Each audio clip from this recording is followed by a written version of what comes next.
우리 옆 사람 보고 잠시 인사 나누도록 하겠습니다. 주님의 평화가 너와 함께하기를.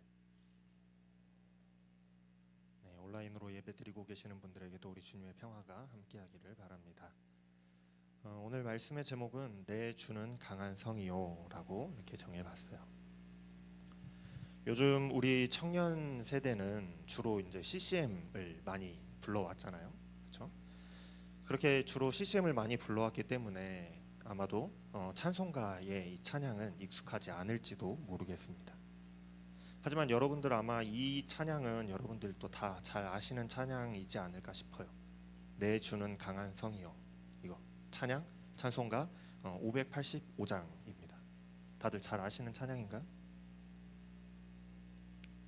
반응이 잘 모르시는 그런 반응인 것 같아요.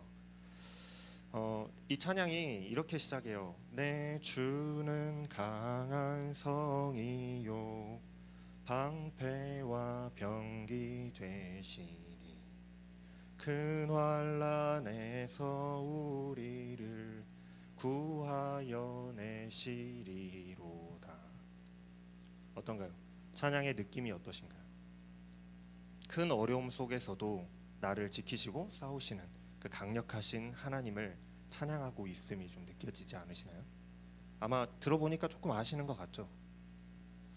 맞습니다. 이 찬양은 나를 지키시는 하나님을 강한 성이라고, 강한 요셉이라고 찬양하고 있어요.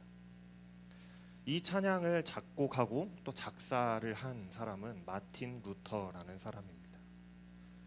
로마 가톨릭이 세상의 중심이었고 법이었고 또 진리였던 이 중세 시대에 그런 세상의 질서를 뒤흔들었던 인물이 한 사람 등장했습니다. 그 사람이 바로 종교개혁가 이 마틴 루터라는 사람이에요. 마틴 루터는 원래 이 가톨릭의 수도사였던 사람이었지만은 그 당시에 이 가톨릭의 부패함을 개혁하기 위해서 로마 교황청의 반기를 든 사람이었습니다. 그 당시에 이 교황에게 반기를 든다라는 것은 자살 행위나 마찬가지였어요. 왜냐하면 어떤 이유를 대서건 이단이라고 심판하고 그 사람을 죽였기 때문입니다. 루터는 가톨릭의 반기를 든 그 순간부터 지금 교황청이 하고 있는, 가톨릭이 하고 있는 이것이 잘못되었다라고 주장하는 그 순간부터 아주 힘겨운 싸움을 이어가야만 했습니다. 그 과정에서요, 많은 핍박도 당했고 낙심하기도 했습니다. 그 힘든 싸움의 과정 속에서 탄생한 찬양이 오늘 이 찬양, 내 주는 강한 성이요 라는 찬양입니다. 이 찬양에는 일화가 하나 전해져요.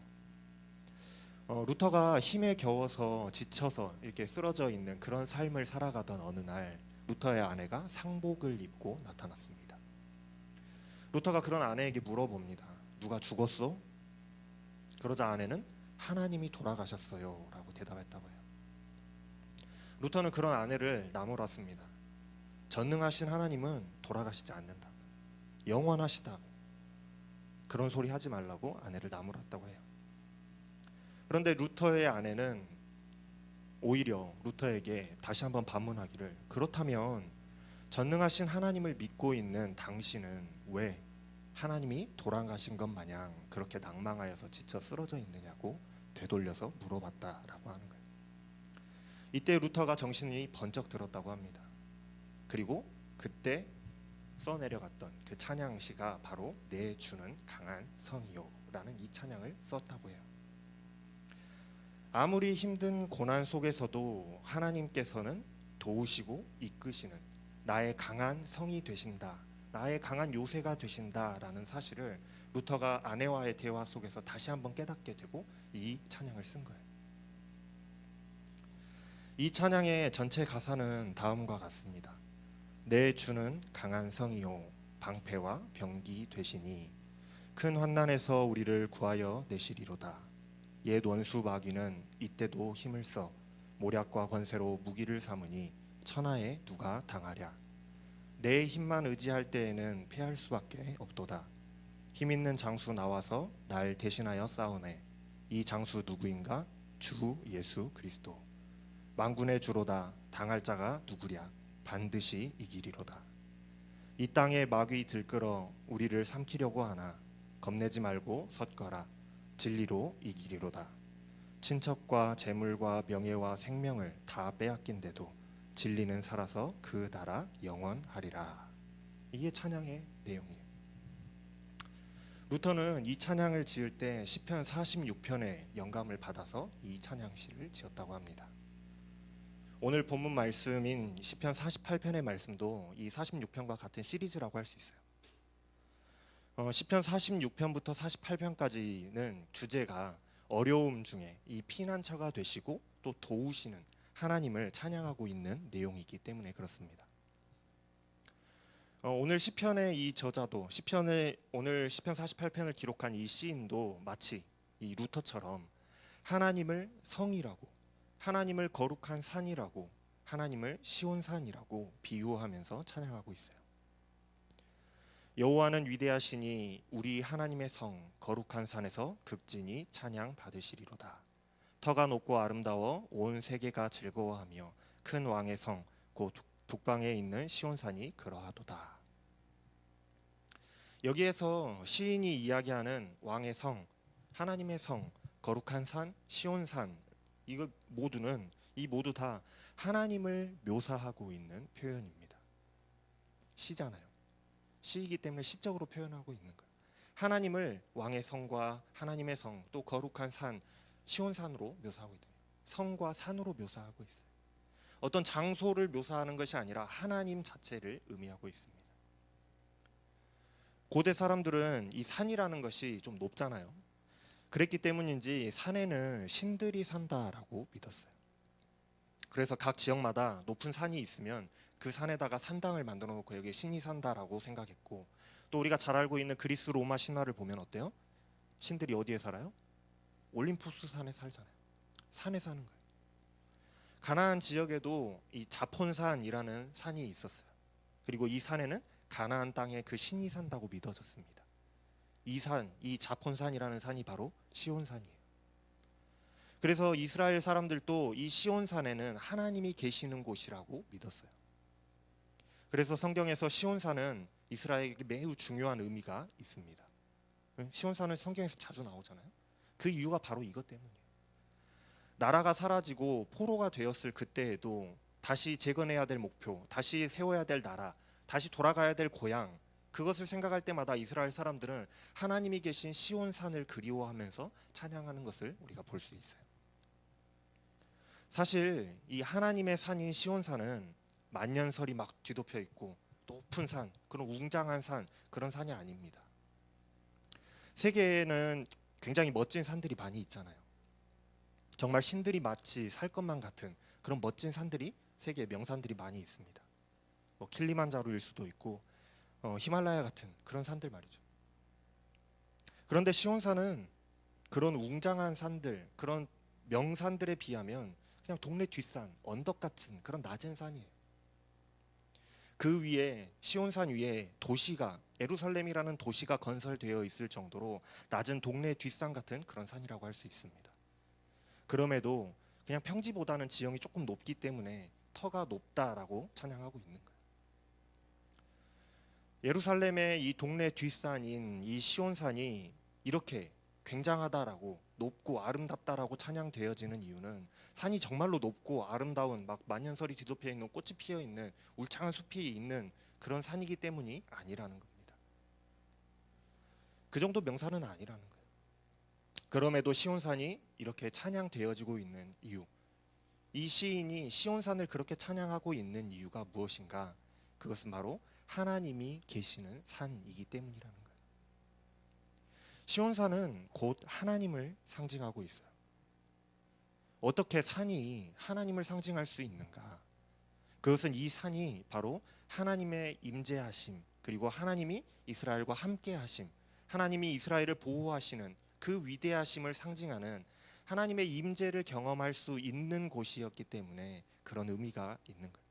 그래서 이 시온산이 바로 하나님의 산이 되는 것이고, 이 시온산이 하나님이 크고 위대하심, 그리고 강하심, 높으심을 표현하는 상징이 되었던 것입니다.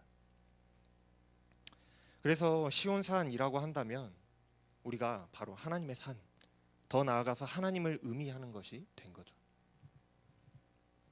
그래서 이 시온산에는 예루살렘 성전도 거기에 있었어요. 시온산에. 이스라엘에게 시온산에 있는 이 성전에 하나님께서 이 성전에 머무르고 계시고 임재하시고 만나 주신다. 이 시온산에 있는 예루살렘에서 우리를 만나 주신다라는 이스라엘 사람들의 믿음이 있었습니다. 그러니까 시온산도 그렇고 이 예루살렘 성전도 그렇고 이 성전 또한 하나님의 성전이고 또 하나님 자체를 의미하는 그 성전이 하나님 자체를 의미하는 것이라고 할 수도 있는 거예요. 여러분들, 성이라는 것은 어떤가요?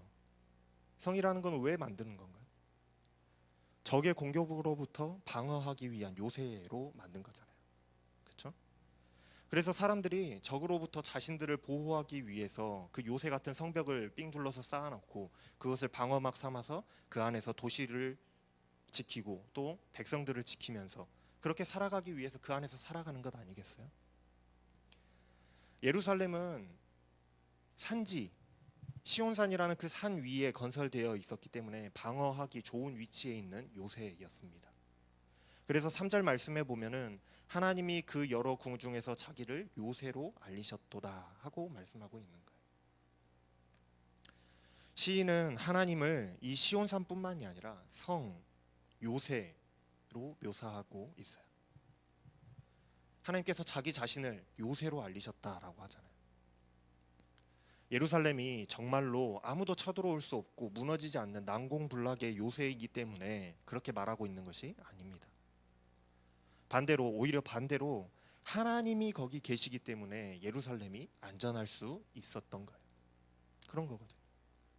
하나님께서 이스라엘을 지키시는 그 하나님의 보호하심이, 그 행동이 마치 요새가 그 안에 있는 백성들을 지키는 것 같이 똑같기 때문에, 그렇기 때문에 거기에 비유해서 하나님은 마치 요새와 같다, 하나님은 우리에게 성과 같으시다라고 표현하고 있는 겁니다.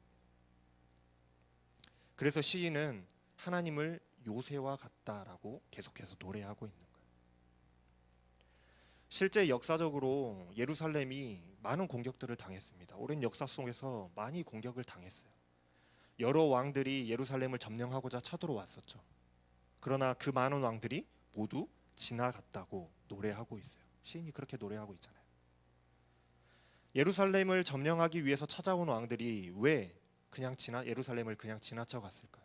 와서 보니 별로였어요? 아니면 빨리 지나가야 돼서 거기를 그냥 지나쳐 갔을까요? 기껏 점령하러 왔다가? 그게 아니에요. 그들이 예루살렘을 마주했을 때에 그냥 마음이 바뀌어가지고 떠나간 것이 아니라 두려워서 혼비백산하여서 도망쳤다라는 거죠. 왜 두려워서 도망쳤을까?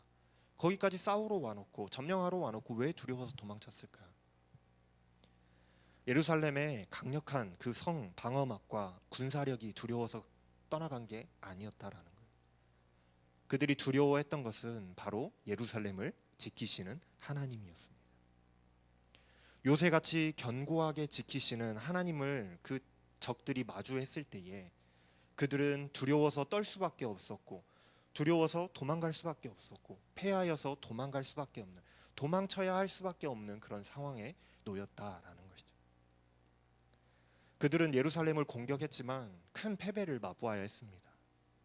성경에도 보면은 이스라엘이 자기들의 힘으로 싸운 것이 아니라 하나님이 그 적들을 치셨을 때에 적들이 큰 피해를 입고 도망쳤다라는 기록들을 우리가 많이 볼 수 있잖아요. 자고 일어났더니 적군의 진영에 있던 병사들이 다 죽어 있었던 그런 일들도 있었고, 많은 일들이 있었어요. 그 적들이 당한 패배의 고통을 표현하기 위해서 시인이 어떤 말로 표현하고 있느냐, 마치 그 적들이 느낀 그 고통이 해산하는 여인의 고통과 같다라고 표현하고 있어요. 이 해산하는, 아이를 낳는 고통이란 아마 인간이 표현할 수 있는 가장 큰 고통 중에 하나가 아닐까 싶습니다. 정말 큰 고통이었다라는 거죠. 그러니 얼마나 철저한 패배를 안고 이들이 도망했는가를 잘 표현해주고 있는 시적인 표현인 거예요. 또 그 패배는 마치 다시스의 배가 동풍에 파손된 것과 같다 하고 노래하고 있어요. 엄청난 강력한 피해였다라는 거죠. 다시스는 당시에 아주 강력한 해상 능력을 가지고 있는 그런 도시였습니다. 이 도시의 특산품이 해상 능력이라고 할 수 있겠어요. 배를 만들고 또 좋은 항해수를 가지고 있고 좋은 선원들을 가지고 있는 그런 것들이 이 도시 다시스라는 도시의 특산품이었다라는 거죠. 여러분들 사회 시간에 아마 다 배웠을 세계사 시간에 아마 배웠을 텐데 무적 함대 다들 아시죠? 무적 함대는 어느 나라의 함대인가요? 네? 스페인의 함대예요. 아마도 스페인은 대항해 시대 이전에도 고대 시대에도 엄청난 해상 능력을 가지고 있었던 것 같습니다. 왜냐하면 이 다시스가 바로 스페인 남부에 있는 도시이거든요. 고대의 이 다시스라는 도시는 페니키아인들의 도시였지만 지금은 스페인 남부에 있는 이 지브롤터 해협에 있는 그 도시였어요. 이스라엘하고 거리가 꽤 많이 떨어져 있는 그런 도시입니다. 그런데 얼마나 유명했던지 고대 지중해 세계에서 이 다시스는 이 강력한 해상 패권을 장악하고 있었어요. 그래서 솔로몬이 무역을 할 때에도 이 다시스의 배를 이용해서 무역을 했다라는 그 성경의 기록이 있거든요. 이런 대단한 해상 능력을 가지고서 배를 만들면 당연히 좋은 배, 명품 배를 만들어내지 않겠어요? 항해술도 뛰어나겠잖아요. 오늘날로 따지면 우리나라가 조선술 1위인데 당시에 이 다시스가 만든 배가 기술 1등이었다라는 거예요. 제일 명품 배였다라는 겁니다. 그런데 그렇게 패배하지도 않고 부서지지도 않을 것 같은 그런 명품의 배를 만들어냈던 이 다시스의 배가 동풍에 파괴되는 것과 같이 하나님께서는 이스라엘을 쳐들어온 적들을 그렇게 치셔서 그들을 무너뜨리셨다라는 것을 찬양하고 있는 거예요. 지금까지 시인이 이런저런 이야기를 해가면서 가장 중요한 지금 시인이 이야기하고자 하고 싶은 말이 뭘까요? 지금 노래하고 싶은 것, 찬양하고 싶은 것이 도대체 뭐길래 이렇게 여러 가지 다시스의 배를 또 뭐 산이나 또 성이나 이런 것들을 이야기하면서 찬양하고 있을까? 8절 말씀이 그 오늘의 이 핵심을 잘 요약해 주고 있습니다. 우리가 들은 대로 만군의 여호와의 성 우리 하나님의 성에서 보았나니 하나님이 이를 영원히 견고하게 하시리로다. 시인이 하나님을 거룩한 성, 견고한 요새 시온산과 비교하면서 이처럼 찬양하고 있는 이유는 지금까지 이스라엘 역사 속에서 들었고 또 자신이 직접 보았고 경험했던 이 수많은 역사들, 그러니까 하나님이 이스라엘 백성들을 지키시고 보호하시며 적들로부터 승리하게 하시고 지키시고 구원하시는 그 역사들을 내가 들었고 내가 또 보았다라는 겁니다. 그 보고 듣고 체험한 하나님의 역사를 지금 시인은 찬양하고 있는 거예요. 놀랍다고. 많은 왕들이 두려워 떨면서 도망쳤던 것은 시온산이 높아서도 아니고 예루살렘이 견고한 성이었기 때문도 아니었습니다. 그게 아니었어요. 오히려 하나님이 함께 하셨고 지키셨기 때문에 그 쳐들어왔던 적들이 왕들이 두려워 떨었고 격파되었고 도망쳤던 것이죠. 시인은 지금 그것을 찬양하고 있는 거예요. 또한 반대로 시인은 성도들, 그러니까 이스라엘 백성들, 그런 이스라엘 백성들에게는 그런 하나님이 지키시는 하나님이 계셨기 때문에 우리는 평안과 또 안식과 보호하심과 기쁨을 누릴 수 있었다라는 것을 또한 찬양하고 있는 겁니다. 높은 산이 견고한 성이 있었기 때문이 아니라 하나님 때문이라는 거예요. 우리가 오늘날 이렇게 존재할 수 있는 것은 하나님이 우리를 지키셨기 때문이라는 겁니다. 하나님이 우리의 높은 산이 되어주시고 견고한 요새가 되어주셨기 때문에 우리가 평안할 수 있었다라는 것을 시인은 지금 찬양하고 있어요. 그리고 이러한 하나님이 우리와 함께 계시기 때문에 이제 지금까지 함께 하셨기 때문에 이제 끝났고 과거의 일이다, 그게 아니라 앞으로도 하나님께서 이 보호하심을, 우리를 위하여 싸우심을 영원히 계속하실 것이라는 것을 기쁨으로 찬양하고 있습니다. 9절 말씀에 그렇게 나와 있어요. 하나님이여 우리가 주의 전 가운데서 주의 인자하심을 생각하나이다. 그래서 이제 시인은 그런 하나님의 자비하심, 인자하심을 이제 깊이 묵상해 보는 겁니다. 지금까지 역사를 되돌아보면서 지난 날들을 한번 되돌아보면서 하나님의 인도하심을 되돌아보는 거예요. 다시 한번 기억해 보는 거예요. 그런데 돌아보며 깊이 묵상하고 보니까 하나님께서 약속하셨던, 우리와 약속하셨던 그 약속을 정말로 하나도 빠짐없이 신실하게 지키셨고, 하나님의 정의와 하나님의 심판으로 늘 우리를 지키시고 보호하셨다는 사실을 다시 한번 깨닫게 되는 거죠. 평소에는 그냥 지나간 일이었기 때문에 잊고 살았을지는 모르겠지만, 되돌아보고 다시 한번 떠올려 보니, 하나씩 하나씩 그것들을 다시 세어보니 얼마나 많은 일들이 우리에게 있었는지, 얼마나 많은 감사의 조건들이 있었는지 우리가 알게 되는 것처럼, 그 사실을 깨닫고 알게 되었을 때에 시인은 기뻐할 수밖에 없다라고 하나님을 찬양하고 있는 겁니다. 그러면 시인은 이제 무엇을 하겠다고 말하느냐? 이제 그럼 우리가 기뻐하고 끝나는 것이 아니라 뭘 해야 되겠다라고 말하느냐? 12절 말씀에 너희는 시온을 돌면서 그곳을 둘러보고 그 망대들을 세어 보아라. 그의 성벽을 자세히 보고 그의 궁전을 살펴서 후대에 전하라 하고 말씀하고 있어요. 시인은 이제 우리가 해야 될 일, 우리가 그냥 그저 하나님 감사합니다, 기뻐요 하고 끝나는 것이 아니라 시온을 둘러보고 또 망대들을 세어보는 일을 하라고 이야기합니다. 망대뿐만이 아니라 성벽을 자세히 살펴보고 궁전도 자세히 살펴봐야 된다고 이야기해요. 그리고 살펴본 것을 후대에게 전해야 된다라고 말씀하고 있어요. 다시 말씀드리지만 이 시온산과 성은 하나님을 의미한다고 했습니다. 그러니 망대를, 성벽을, 궁전을 살펴보는 것은 결국 하나님을 자세히 살펴본다라는 거예요. 하나님이 어떻게 역사하셨는지를 너희가 세세하게 자세히 살펴보아라 하는 그런 의미예요. 망대는 적을 감시하는 높은 첨탑과 같은 곳입니다. 성벽은 적의 공격을 방어하는 곳이에요. 궁전도 비슷한 역할을 하는 것이죠.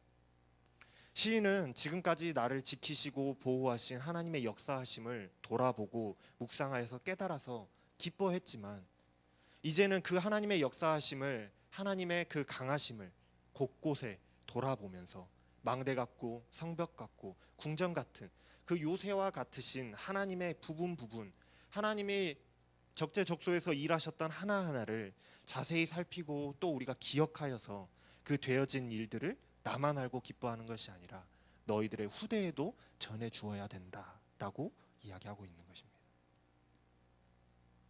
이스라엘을 지키시고 보호하신 그 요새 같은 높은 산과 같으신 하나님을, 자신이 듣고 경험한 하나님을 이제 후대에게 알려줘야 될 그 임무가 있다라는 거예요. 마치 성경이 이것과 같아요. 성경에는 수없이 많은 하나님의 약속들이 기록되어 있고 하나님이 지키고 보호하신, 인도하신 그 이야기들이 가득하게 기록되어 있습니다. 이 많은 이야기들이 기록되어 있는 이유는 자신들이 들었고 또 경험했던 하나님의 그 위대하심을 신앙의 선배들이 후배들에게, 자손들에게 전해주기 위해서, 그것 때문에 기록했다라는 거예요. 하나님을 알려주고 싶어서요. 우리 하나님은 이런 하나님이시다, 이런 위대한 하나님이시다, 창조주 하나님이시고 너희들을 지키시고 인도하시는 하나님이시다라는 것을 전해주고 싶어서 기록한 거죠. 그렇게 자신의 신앙을, 내가 믿고 있는 그 신앙을 내 후대에게 전달해서 견고한 요새가 되시는 하나님을 후대가 나의 하나님으로 모시고 살아가게 되도록 하기 위해서 기록하고 있는 겁니다.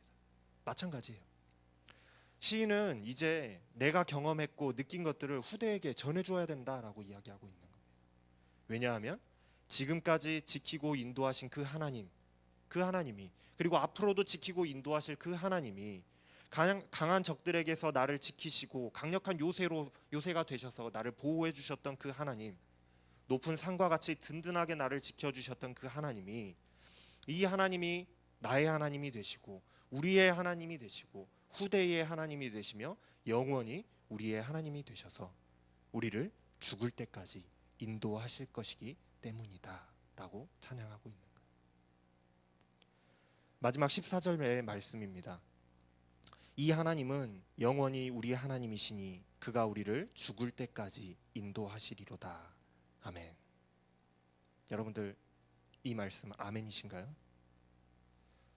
여러분, 오늘 시인은 인생을 되돌아보면서 삶의 요소마다 크고 작은 시련과 환란이 그 있었던 그때마다 나와 함께 하시고 나를 지키시며 보호하셔서 강한 울타리가 되어 주셨고 강한 성이 되어 주신 그 하나님을 다시 한번 깨닫게 됐습니다. 돌아보면서요. 놀라우신 하나님의 은혜를 다시 한번 깨닫고 보니 하나님을 찬양할 수밖에 없고 다시 한번 인생을 살아갈 힘을 얻게 되고 또 일어설 수 있음을 노래하고 있는 겁니다. 왜냐하면 그 강력하신 하나님께서 다른 사람도 아니고 나의 하나님이 되시기 때문이에요. 시간이 흘러서 이 마틴 루터도 똑같은 경험을 했습니다.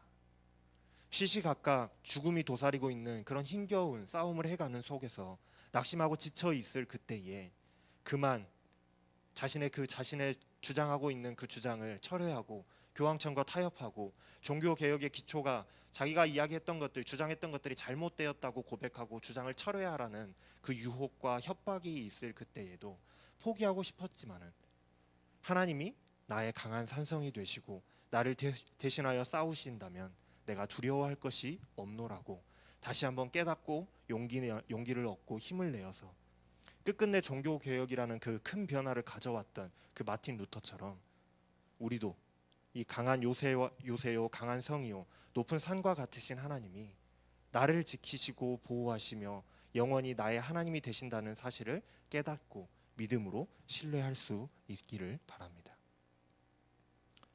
우리가 살아가는 삶의 순간 속에서 지치고 또 낭망해서 이제는 그만 포기하고 싶다라고 타협하고 싶다라는 그런 마음이 들 때마다 여러분들이 살아오신 인생 길을 다시 한번 되돌아보시기를 바랍니다. 내가 지금까지 지나온 길에서 하나님께서 얼마나 많이 얼마나 자주 나를 도우시고 또 지키시고 인도하셨는지를 여러분들 돌아보세요. 매 순간마다 나를 지키시고 보호하신 하나님을 여러분들 다시 한번 발견하시기를 바랍니다. 우리가 잠시 잊어버리고 있었을지는 모르겠지만 다시 한번 우리가 돌아볼 때에 하나님께서 나를 얼마나 사랑하셨고 나를 어떻게 인도하셨는지를 우리가 깨닫게 될 것입니다. 우리가 다시 한번 그렇게 알게 되고 깨닫게 될 때에 우리의 마음은 다시 한번 든든해질 거예요. 그리고 다시 한번 일어날 힘을 얻게 될 것입니다. 왜냐하면 그 하나님이 지금까지 나를 지키시고 인도하셨던 그 하나님이 나의 하나님이 되시기 때문입니다. 하나님이 나의 요새가 되시기 때문이에요. 루터는 내 주는 강한 성이요, 이 찬양은 루터가 지쳐 있고 힘겨운 그 시간을 지날 때에 만들어진 그 찬양이지만 마치 승전가 같은, 너무 힘들 때 작곡한 찬양이지만 마치 승전가와 같은 그런 군가와 같이 힘이 넘쳐 흐르는 것을 느낄 수가 있습니다. 루터는 확신했던 거예요. 하나님이 함께 하시기에 이미 나는 승리했다라고. 어려움 중에 있지만 이미 승리했다라는 것을 확신한 것입니다. 여러분, 하나님께서는 우리와 늘 함께 하십니다. 그러니 우리는 이미 악한 세력과의 싸움에서 승리한 것이나 마찬가지일 줄로 믿습니다. 오늘 이 시편의 이 시인의 고백이 또 루터의 이 찬양의 고백이 저와 여러분들의 고백이 다 되었으면 좋겠습니다. 기도하겠습니다. 사랑의 하나님, 세상을 살아가면서 지나온 길을 잠시 잊어버리고 살았습니다. 내가 힘들고 지칠 때에 그 지나온 길들을 되돌아보니 삶의 곳곳에 크고 작은 일들 속에서 하나님이 나와 함께 하시며 지키시고 보호하신 그 흔적들을 다시 한번 발견하게 됩니다. 나의 삶이 나의 힘으로 된 것이 아니라 하나님이 함께 하시고 지키시는 삶이라는 사실을 다시 한번 깨닫게 하시니 하나님 참으로 감사합니다. 하나님, 어떠한 시련과 환난 속에서도 나의 방패 되시고 강한 요새 되시는 하나님을 믿고 의지함으로 담대히 나아가게 하여 주시옵소서. 오늘 시편의 이 시인의 고백처럼 또 루터의 고백처럼 나 또한 내 주는 나의 강한 성이요 나의 창과 방패가 되신다고 믿음으로 고백하며 나아가는 자들이 다 되게 하여 주시옵소서. 이 모든 말씀 감사를 드리며 우리 주 예수 그리스도의 이름으로 기도합니다. 아멘.